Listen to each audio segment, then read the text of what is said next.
Bien aimé, diable soka imposé moto esprit arrêta. Okomona mutu babengi sie na musala. Lolenge ndeko moko na yebi akenda ko luka musala banda oteka na pharmacie. Bayokani na mutu abanda ko futa ye, akosala juste 2 mois ya stage.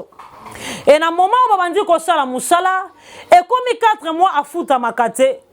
Ake ko ebisa ba parents na ibanda na banda musala na zo futa mate. Au juste c'est quoi?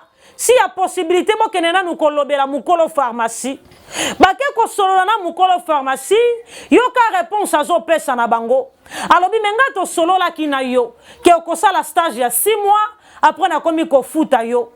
Bien mende ko moi sa zomi tuna to solola makambo na mukolo nini. Tala ma force ya arrêter yo kozala na mboko te. Mais bien aimé ba pesa ibilaka azala ki na 22 ans. Lelo akomi na 50 aza toujours na Congo. Mais pourquoi zobi kabola mouana ton zamba loba na ye? Monde de ténèbres ye ko imposer esprit arrêta. Lelo na lingi na révolter esprit ya mwana na nzambe moko. Pona yo muto mesana ko bengana ba demo ko bengana be esprit impur. Soki eza na molimo il faut telemela makasi eza force ya makila na yo. Bien aimé monde de ténèbres ko ki ko repéro mingi na nzela makila.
Komboyo ya Yesu komboyo komboyo ya Yesu komboyo bampaka basakola komboyo bakoko balobela komboyo komboyo ya Yesu komboyo molongolisoni komboyo mosalibikamwa komboyo komboyo ya Yesu kembo na yo mokonzi nanga kembo na yo kembo na yo kembo na yo likolo ezala ta pembeni nakota na mona kembo na yo kembo na yo kembo kolo yozali nzambe yoza malamu na mboka na yo batomboli yo.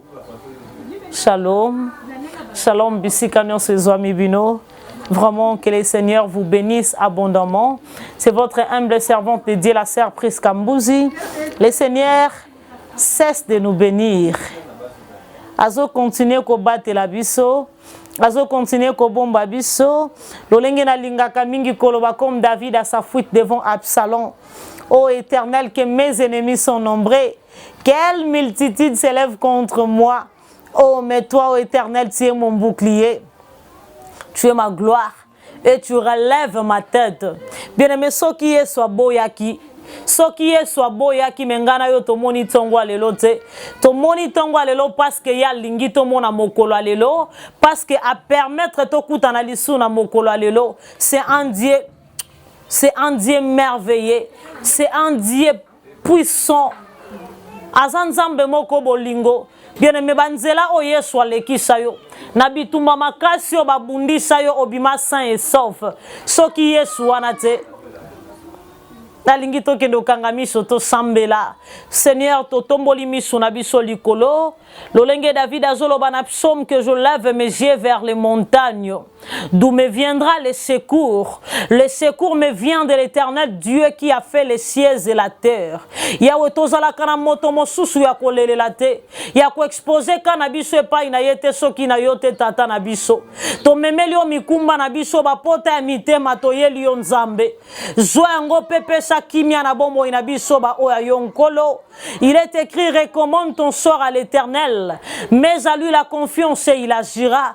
Seigneur, to pesi biso yo, to pesi yo mitema na biso, to pesi yo nyonso eza lokola maya miso na biso.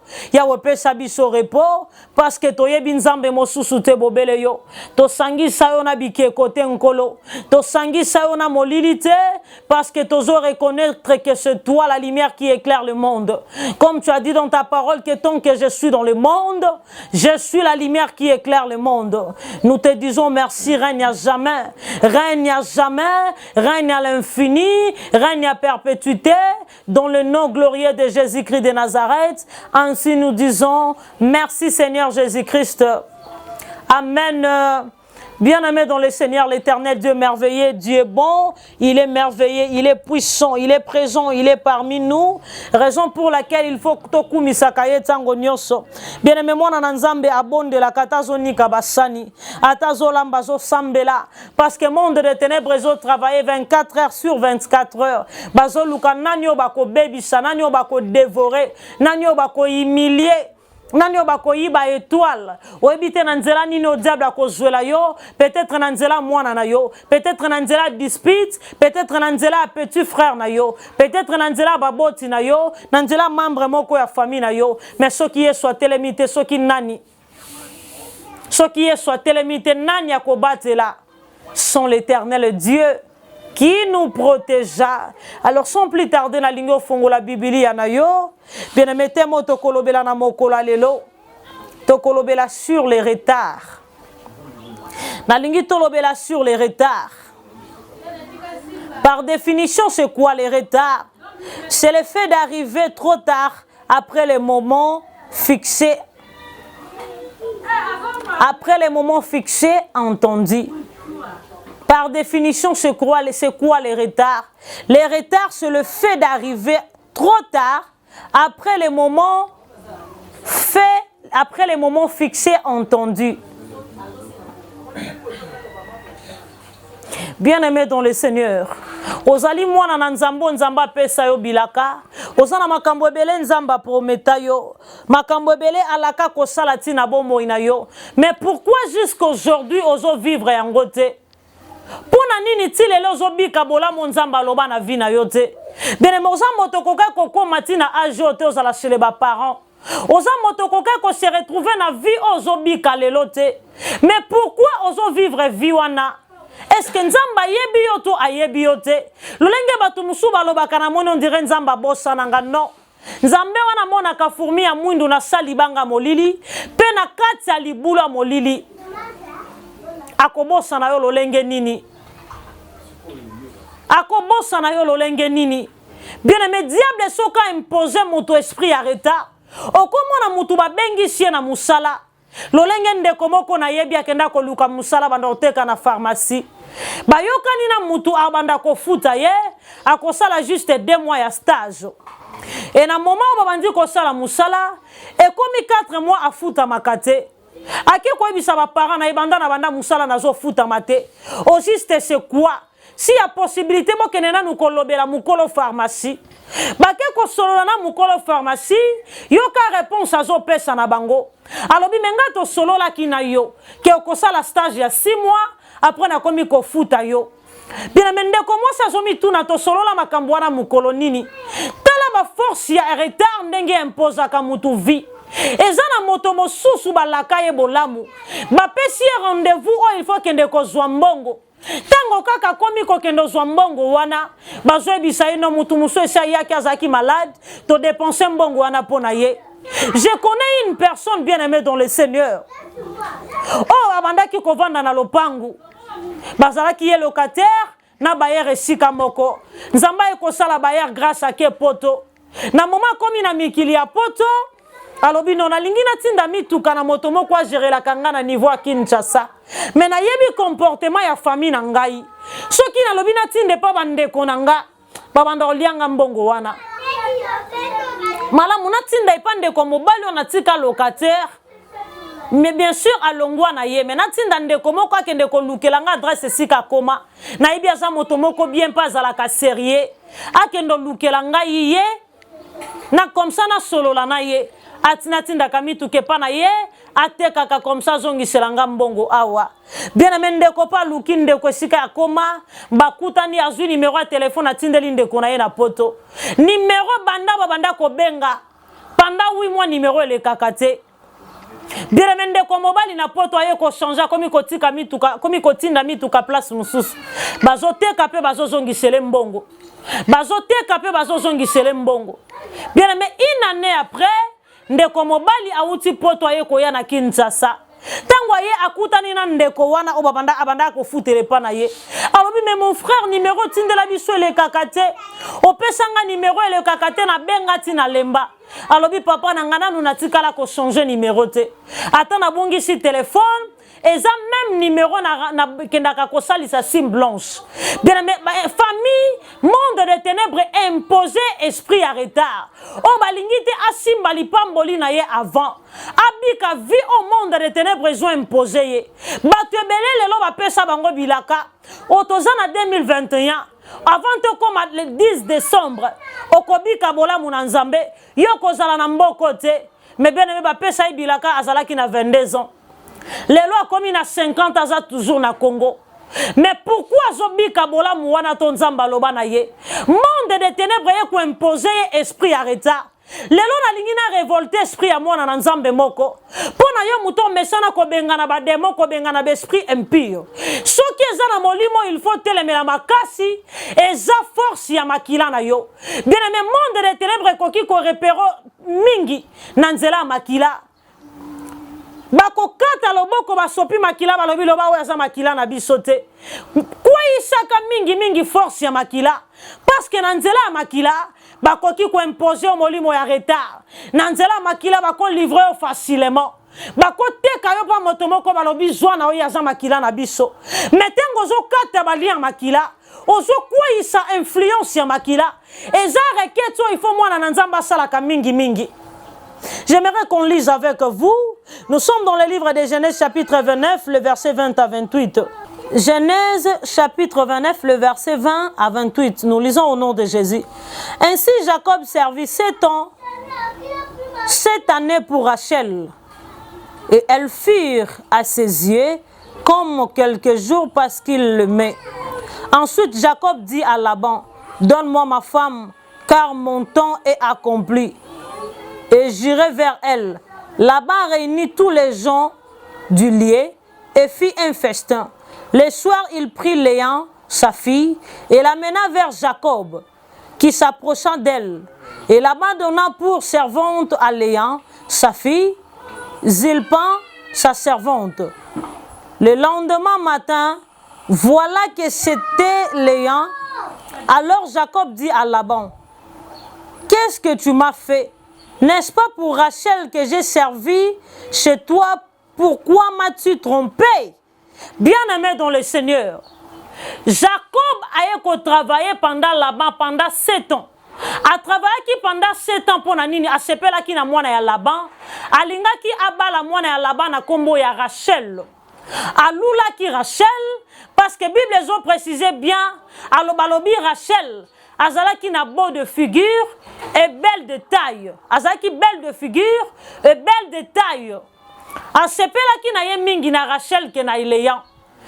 Et papa na ye là-bas pesa ki condition. Soko lingi ozwa mwana nanga, il faut travailler pendant 7 ans. Jacob azalaki d'accord à travailler pendant 7 ans pour Rachel. Et na 7e année ayebisi Laban. Et combien de temps on peut s'engager moi sinanga pour que to kende? Les mains ko sala fête na butu asangisi batu. Pe apesi Léa na tongo là-bas à vérifier bien zo que zala ki moi soya salé la kite ba imposer vie o zala ki ayete. Ba pesi moi si o ya linga kite. bapesi bénédiction o ezalaki ya yete. Bien-aimé dans le Seigneur. Bible ezo précisé bien ce qu'on kiti obandi ko continuer na 28 ozo kita. Jacob a préféré qu'il a travaillé lisusu pendant 7 ans pour que azwa Rachel. Tala vie oba imposa ki na vie à moi na mobali. Ake ko zwa lipamboli na ye na retard. O ezalaki soué na ye ezalaki Rachel et non Laban. Ake ko zwa Rachel après 14 ans. Bien mais tala vie au monde des ténèbres imposa kabana na Nzambe. Bénédiction na yo ezalaki prévu aux en 2025. Mais monde des ténèbres pousse yango na 2050. Tango si au vieillir, moyen on se pelata na bénédiction yango ezate. Imaginez moto azui libala na 70 ans. Ako jouir na libala yango est ndenge moko na moto abali na 20 ans. Bien aimé telemela molimo ya retard. Molimo ya retard au force ya makila imposa kanabana na Nzambe. Bénédiction ezalaki prévu na 2021. Lelo kino 2025 ozo vivre yango te. Banda ba prophétisa ozo bika toujours le contraire. Et là quoi il faut telemeleza lien ya makila. Telemela force ya retard. Oh makila elingi imposer na yo. Bien mais ce qu'on se distraire, diable a kopesa yo là-bas na place que yo zwa Rachel. Diable a kopesa yo Léon na place que yo zwa Rachel. Il est grand temps que yo telemela molimo ya retard. Et comme tango yo kende ko telemela molimo o ezali ya retard. Au monde des ténèbres zo linga imposer na yo. Que ton esprit soit révolté. Pour na yo moto comprenne kate. Pourquoi tabalaki nga eloko moko? Sona ke zongo il faut ka comme mutu musumu tazwaki. Eza molimo ya retard ba imposer na yo mwana na Nzambe. Telemela molimo na retard. Voyage wana falo kende depuis kala. Mais ceux qui ka koke salisa test ya sida, balobi ozana sida. En quelque sorte yo ozana yo na sida te. Eza molimo ya retard au diable aye kolatisa yo. Pour que yo koma na destiné na yo te, o vivre bola Nzambe na vieillesse pe o sepela nango te. Lolenge Sarah simbaki Isaac na retard. Or la promesse de Dieu était en elle. La lingo kende otele me la molimo ya retard. O ba imposer na vie na yo, o ba latisi yo, o ba latisi yo lokola elamba pour que yo bika be exploit na Nzambe te na vie na yo, o jouir na bénédiction ko ute pa na Nzambe te, kanga miso bisike zwami yo. Seigneur na tomboli loboko na nga likolo na qualité ya moumbu na yo. La Bible dit Ribin a été maudit par son père Jacob. Mais quand Moïse est venu, alobi Ribin vit. Nzambo akangolanga na ba force à Marie de nuit. L'Éternel Dieu qui m'a délivré, le Dieu qui m'a rendu libre. Il est écrit si Christ vous a franchi, vous serez réellement libre. Que l'Éternel Dieu vous délivre. Na molimo ya retard, na force ya makila. Wezo benda yo na retard. Wezo boyela yo oseka. Wezo boyela yo obika bolamu. Na nile molimo ya retard au nom de Jésus. Na pasoli ordonnance oba imposa ki yo. Na kwa isi vont ya retard. Elamba ya retard obalati saki yo. Na pasoli yango au nom de Jésus. Na kombo na ngwana Yesu Masia. Oui, azali mokonzi pe mobiki sinabiso. Tolobi gloire et louange à toi Seigneur Jésus-Christ. Oui, c'était votre humble servante de Dieu la sœur Priska Mbuzi. Bisika nyonso bolandinga, nzamba lola kendo pambola bino, pe apesa bino vie de prière intense. Tokutani nambala ya sima. Vraiment nzamba lola pambola bino. Que le Seigneur Dieu vous accompagne. Amen. Abonnez-vous massivement sur Basse Média Télévision et découvrez de très bonnes choses dans le Seigneur. La chaîne à laquelle nous parlons concernant notre Dieu Jésus-Christ, qui est notre Seigneur et Sauveur. Abonnez-vous massivement, vous ne serez pas dessus. En tout cas, vous allez dessus. Je vous rassure que vous allez dessus. Ici, on parle que de la vérité. On parle que de la vérité. On parle que de la vérité, rien que la vérité. En vérité, je vous l'ai dit, abonnez-vous massivement et vous ne serez pas déçus. En tout cas, beaucoup c'est là parce que yesozo tikala nzambe, yesozo zolokumu, yesozo mata, yesozo tombwama, awa tozo lobelande kombo na Yesu, sans flatterie, sans épices et sans soki pilipili na mungwa, mais tozo lobelande bo solo mais Katina Yesu. En tout cas, abonnez-vous et vous ne serez pas déçus avec votre humble servante de Dieu, la sœur Priska Mbouzi. Vous ne serez jamais déçus parce que l'Éternel reste roi. Que le Seigneur vous bénisse. À la prochaine.